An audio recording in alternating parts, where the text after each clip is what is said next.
आप देख रहे हैं JK 24/7 न्यूज़ और मैं नदीम इस वक्त मैं सोपोर के रफियाबाद इलाके में मौजूद हूँ। और मेरे साथ आप देख रहे होंगे कि इस वक्त मेरे साथ एक सीनियर पॉलिटिशियन अल्ताफ़ अहमद मलिक की अगर हम बात करें, जो लगातार अगर से देखा जाए एक आवाज़ बनकर जो है सामने आते हैं। हमेशा जो है रफियाबाद की आवाज़ हो या सोपोर की आवाज़ हो या पूरे अगर हम नॉर्थ कश्मीर की बात करें तो जितने भी मसले मसाइल लोगों के हैं वो ये हमेशा जो है उजागर करते हैं। लोगों के मसले जो है वो आला हुकाम तक पहुंचाने की कोशिश करते हैं, गवर्नमेंट तक पहुंचाने की कोशिश करते हैं। तो आज हमने जाना कि आज हम अल्ताफ़ साहब से भी जानने की कोशिश करेंगे कि अल्ताफ़ साहब से भी जो है बात करेंगे कि अगर से देखा जाए सर्दियों का मौसम जो है अब स्टार्ट हो चुका है और बात करें बिजली की आँख मिचौली जो है वो अब शुरू हो चुकी है। अगरचे हम देखें बिजली अब जो है आँख मिचौली करना स्टार्ट कर चुकी है। या अगर हम पानी की बात करें, पीने की पानी के मसले जो है लगातार जो है रफियाबाद इलाके की अगर हम बात करें या खासकर अजबल इलाके की बात करें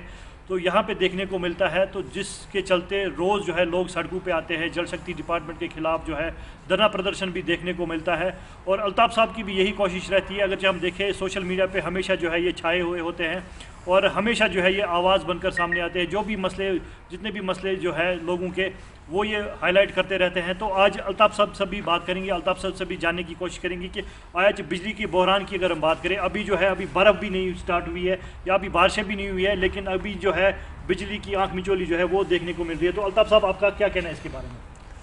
देखिए, सबसे बदकिस्मती की बात है कि हर साल हमें सरकार की तरफ से यही विश्वास दिलाया जाता है, यही वादा दिया जाता है कि इस साल बिजली की सप्लाई में बेहतरी लाई जाएगी। लेकिन निचली सतह पर जब हम देखते हैं तो पूरे कश्मीर में इस वक्त अगर देखेंगे तो बिजली का शदीद बहरान पाया जा रहा है। मैं कल भी रफियाबाद के बहुत सारे इलाके में था, मैं जंगेर वाले इलाके में, मैं आज भी जंगेर के इलाके से आया। इसी तरह से सोपोर का अगर आप इलाका देखेंगे तो हर सू अगर आप देखेंगे तो अंधेरा ही अंधेरा इस वक्त कश्मीर में आपको देखने को मिलेगा। तो वादे तो दिए जाते हैं लेकिन वो वादे बाद में वफा नहीं होते हैं। बिजली के बहरान पर काबू पाने के लिए मरकजी सरकार को फौरी तौर इक़दाम उठाने की ज़रूरत है। हम मुतालबा करेंगे यहाँ के LG साहब से कि इस अहम इशू को फौरी तौर मरकजी सरकार के साथ टेकअप करने की ज़रूरत है और नॉर्दर्न ग्रिड से फौरी तौर रजू किया जाए और वहाँ से इजाफी बिजली खरीदने की ज़रूरत है। और इसके साथ साथ हर साल मैं ये बात दोहराता हूँ, जो हमारा पांपोर का गैस टर्बाइन है, पीक आवर्स में अगर उसको चलाया जाए ताकि लोगों को इस आँख मचौली जो फ्रिक्वेंट कट्स यहाँ लगते हैं, जो अनशेड्यूल्ड कट्स यहाँ लगते हैं, उससे किसी हद तक यहाँ के लोगों को राहत मिल सकेगी। नंबर 1। नंबर 2, मैं मरकजी सरकार से सवाल करना चाहूँगा, यहाँ की सरकार से सवाल करना चाहूँगा, इतने बड़े रिसोर्सेज होने के बावजूद अगर आप देखेंगे तो जो बिजली हम जनरेट करते हैं यही बिजली बाद में पूरे मुल्क को दी जाती है, लेकिन कश्मीरियों को इस बिजली से महरूम रखा जाता है। ये सबसे बड़ी बदकिस्मती है।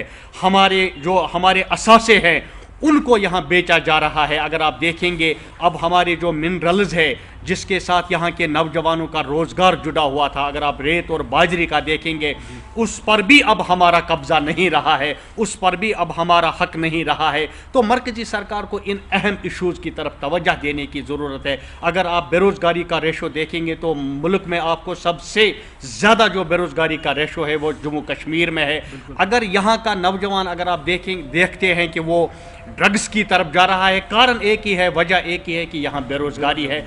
इन अहम इश्यूज़ की तरफ तवज्जो देने की ज़रूरत है। आगे अगर आप देखेंगे बर्फ़बारी होने वाली है, शदीद बारिशें होने वाली है। अगर बिजली का आज ये सूरत हाल है तो जो बर्फ़बारी है तो उसमें क्या सूरत हाल रहेगा। अगर आप सोपोर का जो वर्कशॉप है, बार बार मैं ये चीज़ें हाईलाइट करता हूँ, वो आज भी खस्ता हालत में है। इसी तरह से सरकार ने कहा था हम एक मुतबादिल ट्रांसफार्मर, एक बैंक कायम करेंगे। मेरा मुतालबा है कि एक तो इन वर्कशॉप्स में मैन पावर को बढ़ाने की ज़रूरत है, इसी तरह से जो दरकार साज सामान है उसको मुहैया रखने की ज़रूरत है। विंटर्स में सबसे ज़्यादा जो परेशानी लोगों को रहती है। तो अल्ताफ़ साहब जानना चाहेंगे, अगर बात करें यहाँ के, अगर हम पावर प्रोजेक्ट्स की बात करें, यहाँ पे बिजली जो है यहाँ से बाहर दी जाती है, और लेकिन अगर हम कश्मीर की बात करें तो कश्मीर के अंदर जो है लोग परेशान हैं। 1000 मेगावाट्स जो है बिजली यहाँ से बाहर दी जाती है। और लेकिन अगर हम कश्मीर की बात करें तो कश्मीर के लोग जो है अब सर्दियों में काफ़ी ज़्यादा परेशान देखने को मिल रहे हैं। और साथ ही साथ अगर हम देखें गवर्नमेंट की जानिब से, PDT डिपार्टमेंट की जानिब से जो शेड्यूल जो है कुछ देर पहले जो सामने आया था कि मीटर एरिया में जो है 4 घंटे कटौती देखने को मिलेगी और अनमीटर जो है जहाँ पे मीटर्स नहीं लगाए गए हैं वहाँ पे जो है 8 घंटे बिजली की जो है कटौती देखने को मिलेगी। तो क्यों ऐसा जो है बार बार हमें देखने को पड़ रहा है?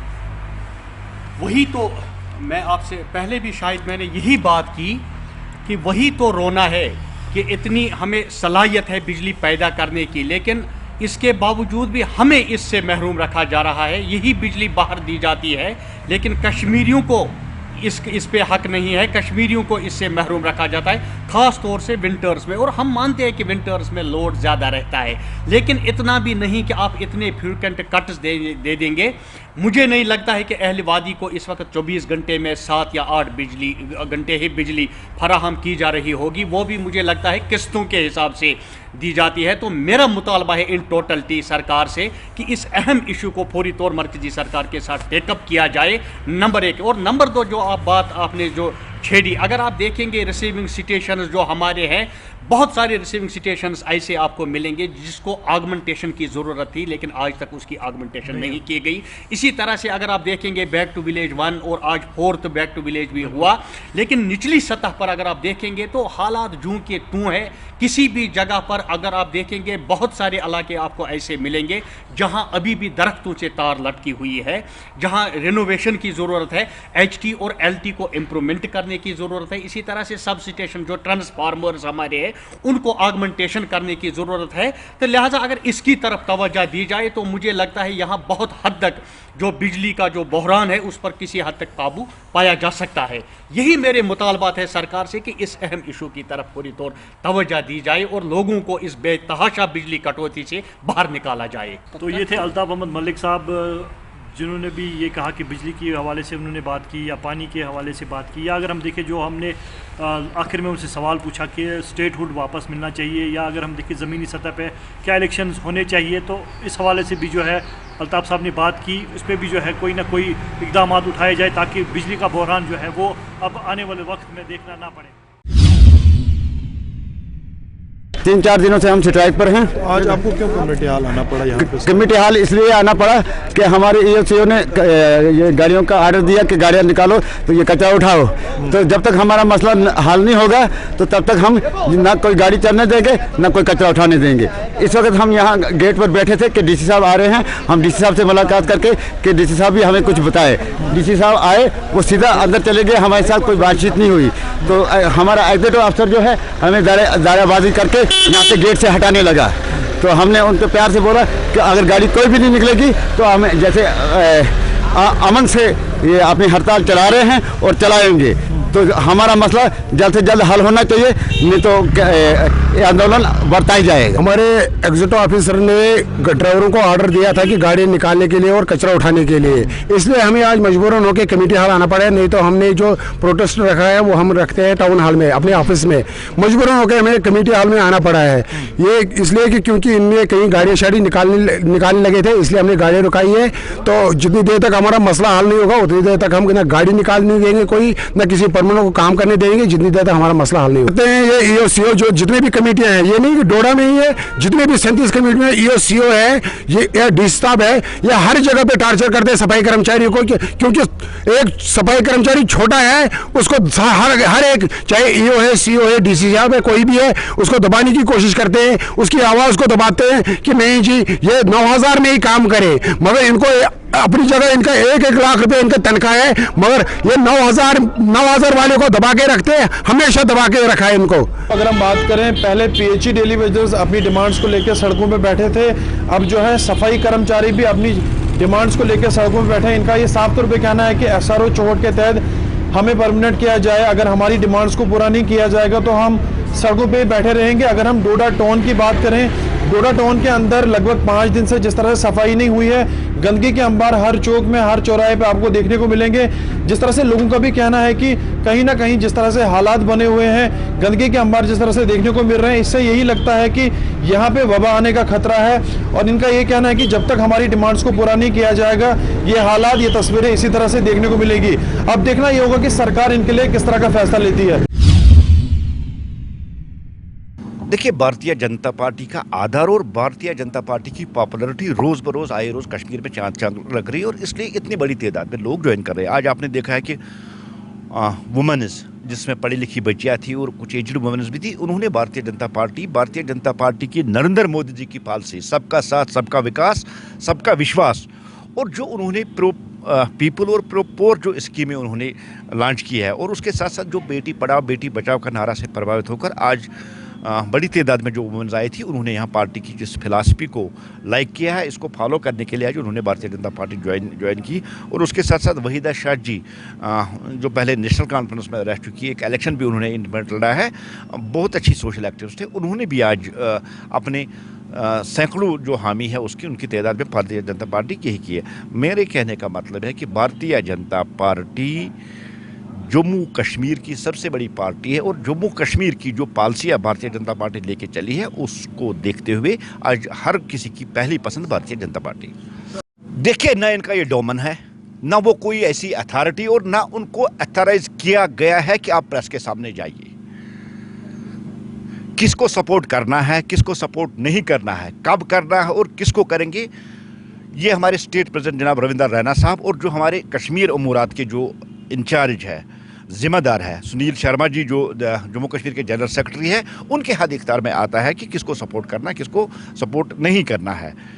कल जिन लोगों ने भारतीय जनता पार्टी हेडक्वार्टर पे हमारा बैनर जो इस्तेमाल किया, उन्होंने जो प्रेस कॉन्फ्रेंस थी वो उनकी ज़ाती प्रेस कॉन्फ्रेंस है, भारतीय जनता पार्टी के साथ उसका लेना देना नहीं है। देखिए, एक सिस्टम होता है पार्टी में, भारतीय जनता पार्टी डिसिप्लिनड पार्टी है, और जिन लोगों ने कल ये प्रेस कॉन्फ्रेंस दी है, भारतीय जनता पार्टी उसके खिलाफ कड़ी से कड़ी कार्रवाई करेगी, उनको एक्सप्लेनेशन भी जाएगी और ये जवाब भी पूछेगी किसके कहने पे आपने किया। और जहाँ तक सपोर्ट देने या सपोर्ट लेने की वापस है, ये स्टेट प्रेसिडेंट की डोमेन में आता है, जो हमारे इंचार्ज है उनके डोमेन में। और अगर कहीं से भी ऐसी कोई डायरेक्शन पास हुई होती तो हमारी चीफ विप आरिफ राजा, जो हेल्थ और सैनिटेशन के चेयरमैन श्रीनगर म्युनिसिपल कॉर्पोरेशन में, उनके जरिए कॉर्पोरेटर्स को वो डायरेक्शन चली जाती कि आपको क्या करना है। कल की जो प्रेस कॉन्फ्रेंस है, भारतीय जनता पार्टी जम्मू कश्मीर इससे अपने आप को अलग करती है, उनकी ज़ाती राय है, और जो कल कुछ उन्होंने कहा उसके साथ भारतीय जनता पार्टी का कुछ लेना देना नहीं है।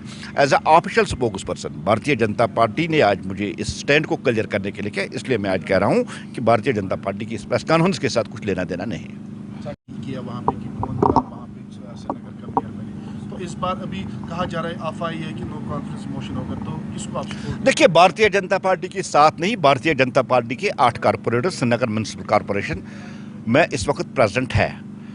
जहाँ तक नो कॉन्फ्रेंस मोशन या इसका है, अभी इस बारे में हमें कुछ पता नहीं है, क्योंकि मैं पहले भी कह चुका हूं, हमारी चीफ विप है आरिफ राजा साहब, उनके ज़रिए जो डायरेक्शन होगी वो ऑनरेबल कॉर्पोरेटर्स जितने भी हमारे हैं उनको पास जाएगी। लेकिन भारतीय जनता पार्टी का क्या स्टैंड है, भारतीय जनता पार्टी आगे क्या करने वाली है, वो स्टेट प्रेसिडेंट और हमारे सुनील शर्मा जी तय करेंगे, और जो भी वहाँ से डायरेक्शन आएगी वो आप तक पहुँचाया जाएगा। हमने जैसा कि कल अर्ज़ किया था कि हम रिप्रेजेंटेटिव्स ऑफ अपने ग्रुप से प्रेस कॉन्फ्रेंस देंगे। हम सब पूरी टीम नहीं बैठेगी, सिर्फ हम जो रिप्रेजेंटेटिव्स हैं अपने ग्रुप्स के वो बैठेंगे। हम मुख्तलिफ तंजीमों से हैं, मैं अपनी पार्टी में हूँ, हमारे अपनी पार्टी के कॉरपोरेटर हैं। शफात साहब पार्टी ए के प्रेसिडेंट हैं, वो 12 कॉरपोरेटर हैं जो कांग्रेस से स्प्लिट होकर एक पार्टी बनी थी। इमरान साहब के अपने ग्रुप ऑफ कॉरपोरेटर्स हैं, और बशारत बिन कादिर साहब कांग्रेस में हैं, लीडर ऑफ अपोजिशन है, इनके अपने कॉरपोरेटर हैं। जो पिछली हमारी प्रेस कॉन्फ्रेंस हुई उसके बाद कुछ डेवलपमेंट्स हुई, एक प्रेस कॉन्फ्रेंस हुई, एक प्रेस कॉन्फ्रेंस बीजेपी की हुई, एक नेशनल कॉन्फ्रेंस की हुई। वजाहतन जैसा कि हमने यहाँ पे अर्ज किया था, स्क्रिप्ट सेम है। वो बीजेपी की ऑफिशियल है प्रेस कॉन्फ्रेंस, अनऑफिशियल है, वो हमारा न उसमें कोई अमलो दखल है न वो हमारा फैसला है। लेकिन बीजेपी ऑफिस में कुछ एक दो फर्द ने एक प्रेस कॉन्फ्रेंस दी जिसका स्क्रिप्ट सेम था जो नेशनल कॉन्फ्रेंस का स्क्रिप्ट है। मैं पहले आपको बता दूं, ये म्युनिसिपल कॉर्पोरेशन में बार बार इंडिपेंडेंट कॉर्पोरेटर्स बताया जाता है। इंडिपेंडेंट कॉर्पोरेटर्स जी 50 है, इंडिपेंडेंट कॉर्पोरेटर्स जी इतने हैं।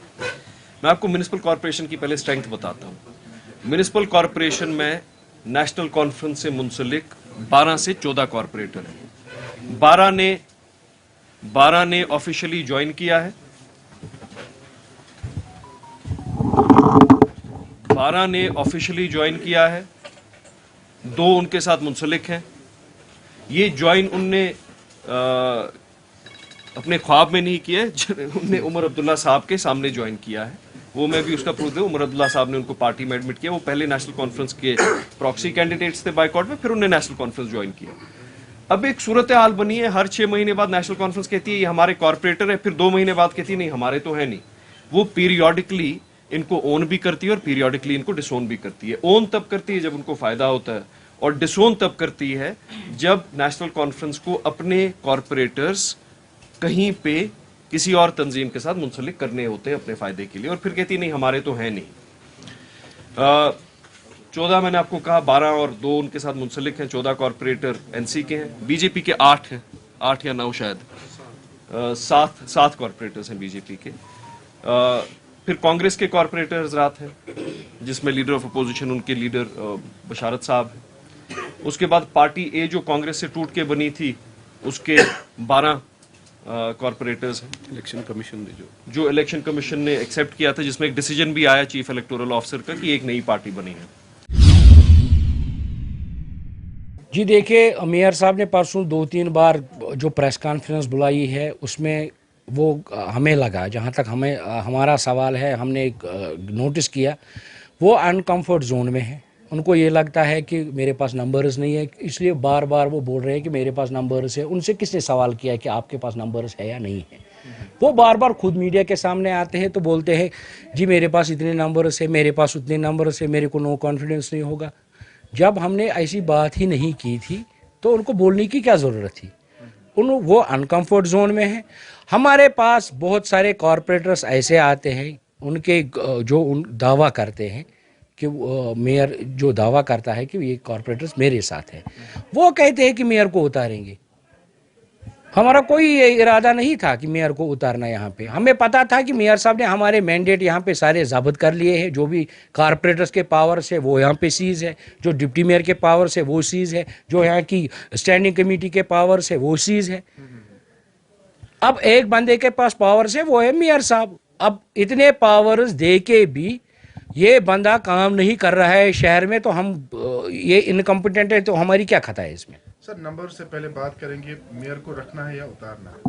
जी देखिए, ये यहाँ की कॉरपोरेशन की मेजॉरिटी डिसाइड करेगी। मैं यहाँ पे अथॉरिटी नहीं हूँ कि मैं ये चीज़ें डिसाइड करूँ कि मेयर को रखना है नहीं रखना है। कॉरपोरेटर्स है, उनके पास अक्सरियत है। जो भी लोग हैं, हमारे पास श्रीनगर कॉरपोरेटर्स फ्रेंड भी है, उनके पास भी मेजॉरिटी है, वो लोग डिसाइड करेंगे। मैं इंडिविजुअली ये फैसला नहीं ले सकता हूँ, ना मैं किसी को यहाँ पे बना सकता हूँ, ना किसी को गिरा सकता हूँ। ये यहाँ की कॉरपोरेशन की मेजॉरिटी को डिसाइड करना है। जी देखिए, बोलना और होना इसमें बहुत अंतर है, इसमें बहुत फ़र्क है। हालांकि हमने मेयर से ये सवाल नहीं किया था, आपके माध्यम से मैं कह रहा हूँ, उनको भी याद दिलाना चाहूँगा कि हमने किसी कॉरपोरेटर ने ये सवाल मेयर से नहीं किया कि आपके पास नंबर्स कितने हैं। वो क्यों नंबर्स गिन रहे हैं? क्योंकि वो अनकम्फर्ट जोन में है। उनको पता है कि मेरे खिलाफ जो कॉरपोरेटर्स है, जिनका मैंने काम नहीं किया, जिनका मैं सुनता नहीं हूँ, जिनसे मैं मिलता नहीं हूँ, वो तो उनके खिलाफ है ही। मेजॉरिटी ऑफ कॉरपोरेटर्स डिसाइड करेगी कि मेयर को रहना है नहीं रहना है। सेब की एक बड़ी मंडी है, एशिया में किसी भी फ्रूट की इतनी बड़ी मंडी नहीं है। यहाँ के जो सेब का किसान है उसको दिक्कतें हैं, और पिछले दिनों जो पूरा सेब का किसान बर्बाद हुआ है, करीब इनका 2000 करोड़ रुपए का नुकसान हुआ एनएच के उस कारण, नेशनल हाईवे के कारण। उसकी भरपाई होनी चाहिए। आगे इस तरह की नुकसान ना हो इनको, उसके लिए अगर कहीं रास्ते बंद है तो दूसरी तरह से रास्ता इनको दे दिया जा। इनका जो टैक्सेस लग रहे हैं, वो चाहे पैकिंग पे हो, ये सरकार को सब्सिडी देनी चाहिए। ट्रांसपोर्ट सब्सिडी हिल के किसान को, पूरा देश में अगर हिल का किसान है, पहाड़ का किसान है, उसको ट्रांसपोर्ट सब्सिडी भारत सरकार या स्टेट गवर्नमेंट दे। जैसे शुगर पे या किसी भी उस पर मंडी तक व्यवस्था सरकार करती है, तो ये ज़रूरत है कि हमको अगर यहाँ के किसानों को बचाना है तो ट्रांसपोर्ट सब्सिडी, दूसरी सब्सिडियाँ यहाँ पे देनी पड़ेगी। ये किसान बर्बादी के कगार पे है, क्योंकि लागत बहुत बढ़ रही है अब। खर्चे बढ़ रहे हैं और आमदनी घट रही है, लेबर कॉस्ट बढ़ रही, पैकिंग की कॉस्ट बढ़ रही है और यहाँ का जो किसान है वो आत्महत्या के कगार पे है। ये दूसरा स्टेट ऐसा बनेगा जैसे महाराष्ट्र में किसान सुसाइड कर रहा है। अगर सरकारें सपोर्ट नहीं करेगी तो ये किसान सुसाइड की तरफ जाएगा। हमको इन किसानों को बचाना है और ये पूरा देश में सेब का जो व्यापार करते हैं, बेचते हैं, हम जितनी इनकी सपोर्ट करेंगे, हमको नीचे जो प्लेन के लोग रहते हैं पूरे उसमें उनको सेब खाने को मिले, तो ये वैली हमको बचा कर रखनी पड़ेगी। 5 और 6 दिसंबर को हमारा माई टाउन माई प्राइड 2 स्टार्ट होने जा रहा है। उसी का किक स्टार्ट आज से शुरू हुआ, जिसमें हमें आज डिफरेंट स्टॉल्स लगाए और लोगों को अवेयर किया, जिससे जो हमारी ऑनलाइन सर्विसेज होती हैं या सोर्स सेग्रीगेशन के बारे में, हाउसिंग फॉर ऑल के बारे में और सिविनिटी स्कीम के बारे में हमने आज डिफरेंट स्टॉल्स लगाए थे और लोगों को अवेयर किया। इसके बावजूद हमने यहाँ पे एक एनक्रोचमेंट ड्राइव भी आज की है बस स्टैंड सोपोर में। लोगों को अवेयर किया कि वो अपने दुकानों के बाहर सामान ना निकाला करें और डिफरेंट वार्ड्स में हमने सोर्स सेग्रीगेशन को लेके अवेयरनेस की है। हम बड़ी धूमधाम से माई टाउन माई प्राइड की तैयारियों में लगे हुए हैं। इंशाल्लाह ये एक सक्सेसफुल प्रोग्राम रहेगा और बहुत हद तक लोगों को इससे फ़ायदा मिलेगा और बहुत ही टाउन के बहुत सारे मसले इससे रिजॉल्व होंगे इंशाल्लाह।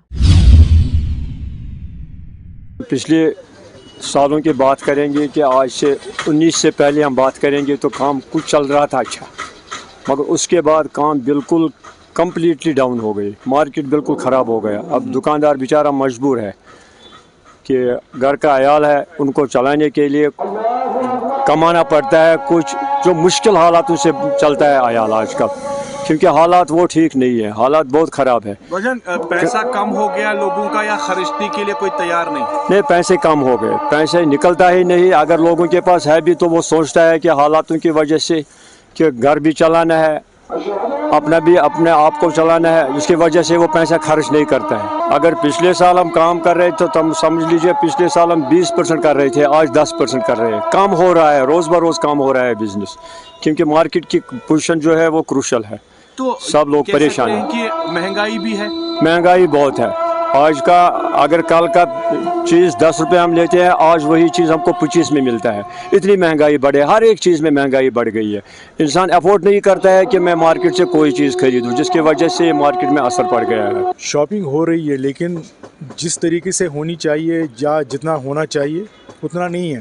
शायद मुझे लगता है इसका मेन रीज़न ये है कि लोग सोच रहे हैं कि हमारे पास अगर पैसा है, क्या पता नहीं कल के हालात कैसे क्या होंगे, क्या पता यही पैसे ज़रूरत पड़े। मुझे लगता है मेन रीज़न यही है, लोग पैसा खर्चते नहीं। दाम तो बहुत बढ़ गए, आप कोई भी चीज़ ले लो, मुझे लगता है दुगना ट्रिपल भी हो गया। वो भी बहुत, जैसे मैं कोई शॉपिंग कर रहा था, ये मुझे 1000 में होती थी, आज वही शॉपिंग 3000 में हो रही है। ये भी वजह है। पिछले साल तो काम ठीक था, लेकिन इस साल हाल बहुत बुरा है। होलसेलर्स तो अगर माना जाएगा कुछ परसेंटेज उनकी ठीक है बनिस्बत रिटेलर, क्योंकि रिटेलर के पास माल आ गया, होलसेलर से उठाया माल तो आ गया, तो वो बेचारा बैठ गया। जब काम ही नहीं, माल पड़ गया, उसका इफेक्ट तो होलसेलर पे भी पड़ता है। अगर इस बार मैंने होलसेलर से माल उठाया, दूसरी बार कहाँ ले लूँ? जब वो निकला ही नहीं तो मैं क्या करूँ?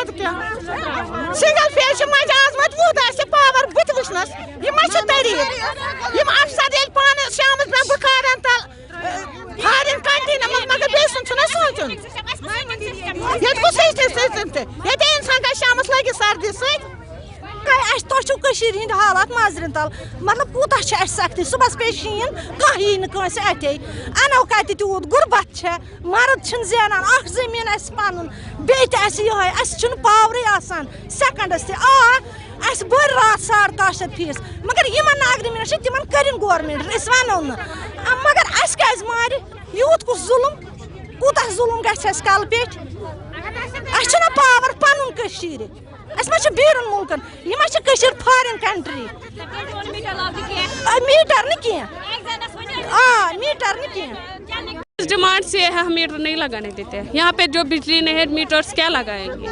अगर बिजली होती तो मीटर्स भी लगाएंगे, क्यों लगाने देंगे इनको मीटर्स? और हमारा फ़ी पहले 900 था, अब इन्होंने 1150 रखा।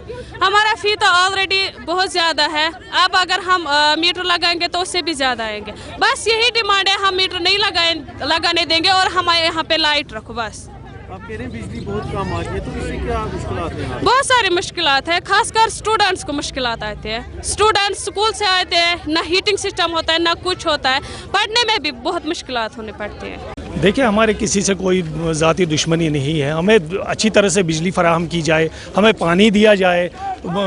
110 कनाल ज़मीन हमने गवर्नमेंट को दे दी, ठीक है जी। 110 कनाल ज़मीन देने के बाद जो है 4 लाख रुपए आवाज़ की पर कनाल के आवाज़ में हमने नई ज़मीन दे दी है।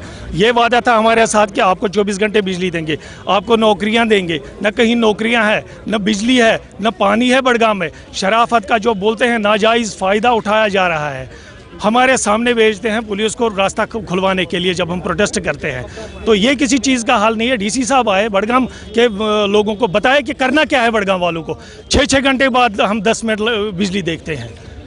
आज हमारे एक्शन साहब बोल रहे हैं 2% लोग यहाँ पे बिजली भरते हैं, ये बिजली का बिल भरते हैं। तो ये कौन सा इंसाफ है? ये देखें कौन नहीं भर रहा है, क्या नहीं भर रहा है।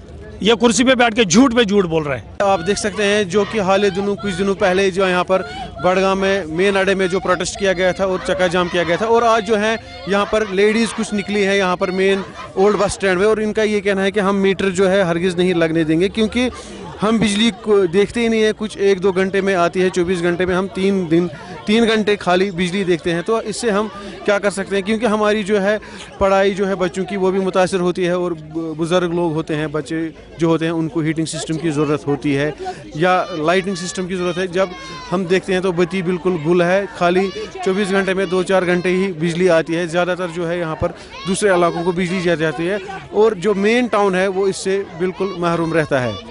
तो आप देख सकते हैं यहाँ पर बिल्कुल जो ये सड़क के बीच उन्होंने मीटर तोड़े हैं, और यहाँ पर लेडीज़ ने बिल्कुल चक्का जाम किया है। जो कि यहाँ पर ये खान साहब दुधपथरी रोड है, और चाडोरा की तरफ जो भी रोड जाता है मेन ओल्ड बस स्टैंड के यहाँ से, तो यहाँ पर इन्होंने बिल्कुल चक्का जाम किया है। और उनका यही कहना है जिला इंतज़ामिया से, एक्शन PDD DC बड़गाम से, कि हमारे जो ये मुतालबात हैं इनको पूरा किया जाए।